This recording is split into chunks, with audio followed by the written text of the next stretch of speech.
Já aqui dissemos que o verbo assumiu o papel de controlador da concordância verbal. Então, perante um sujeito composto, o verbo deveria ficar no plural, não é?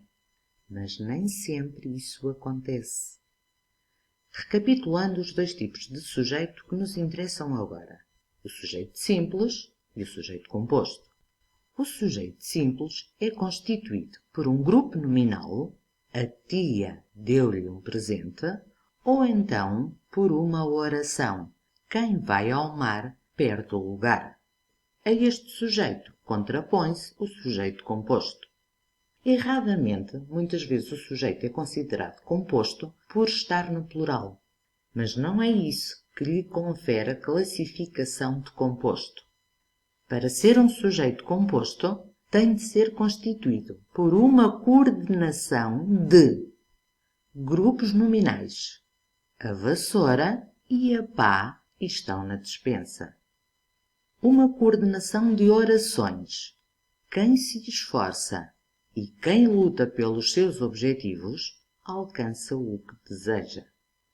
Uma coordenação de pronomes. Eu e tu temos de conversar. Ou ainda, podemos combinar estas categorias. Um grupo nominal e uma oração e um pronome e um grupo nominal. Como, por exemplo, ele e a Marta são grandes amigos. Um sujeito composto formado por um pronome pessoal e um grupo nominal. Efetivamente, a regra geral é que quando temos um sujeito composto, o verbo vai para o plural. A minha irmã e a Joana foram às compras. Um sujeito composto formado por dois grupos nominais, a minha irmã, a Joana, verbo no plural. Mas não há bela sem senão, nem regra sem exceção. Vou apresentar 5 situações em que, mesmo tendo um sujeito composto, o verbo pode ficar no singular. Primeira situação. Quando os elementos que compõem o sujeito composto vêm depois do verbo, pode haver concordância com o elemento mais próximo. Sendo assim, estas duas frases estão corretas. Saíram a professora e os alunos. Sujeito composto, formado por dois grupos nominais, verbo no plural. Saiu a professora e os alunos. Verbo no singular, a concordar com o elemento mais próximo, que é o grupo nominal, a professora. Segunda situação. Quando os elementos do sujeito estão ligados por ou nem, o verbo vai para o plural se a ação disser a respeito aos dois elementos. Ou então, fica no singular se apenas tiver a ver com um dos elementos. Parece complicado, mas não é.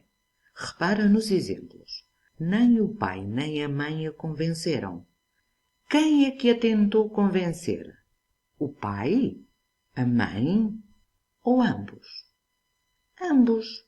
Os dois praticaram a ação de convencer alguém. E agora vamos ver a frase seguinte. Queria chegar cedo, mas ou o trânsito ou o trabalho impediu-a. O que é que a impediu de chegar cedo? O trânsito? O trabalho? Ambos? Não foram ambos. Foi apenas um dos dois elementos nomeados. Por isso, o verbo fica no singular. Terceira situação. O verbo fica no singular quando os elementos do sujeito são resumidos por um pronome indefinido, como, por exemplo, nada, ninguém, tudo. Vizinhos, amigos, parentes, ninguém sabia o que se tinha passado.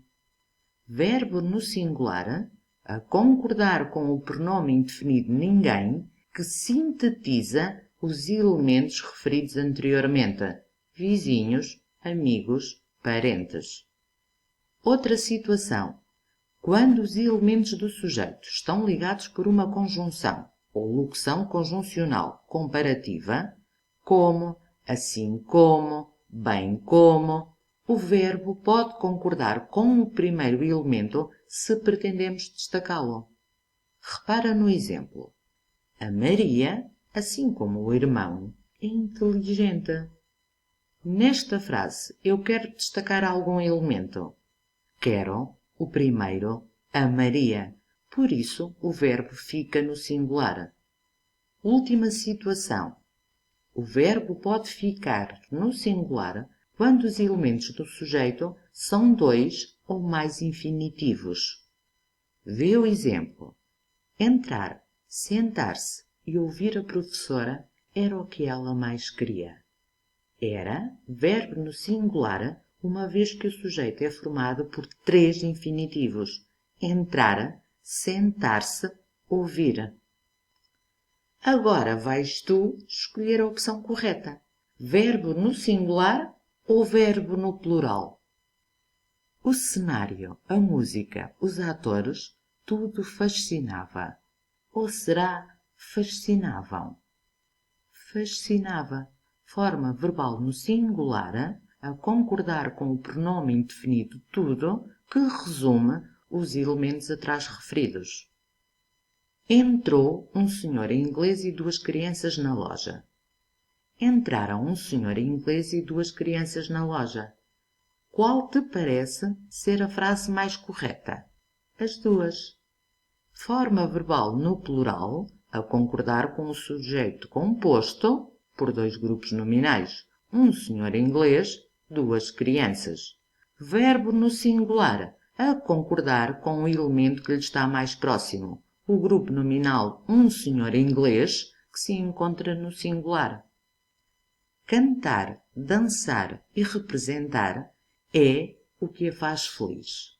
Ou será são o que a faz feliz? Eu optaria pela forma verbal no singular, uma vez que o sujeito é formado por três infinitivos: cantar, dançar, representar. A Rita, assim como o pai, faz muito exercício físico. A Rita, assim como o pai, fazem muito exercício físico. Nesta frase, quererei destacar algum elemento? Não. Apenas afirmo que a Rita e o pai praticam muita atividade física. Por isso, eu optaria pela forma verbal no plural. Nem um nem outro escolheu o melhor caminho. Nem um nem outro escolheram o melhor caminho.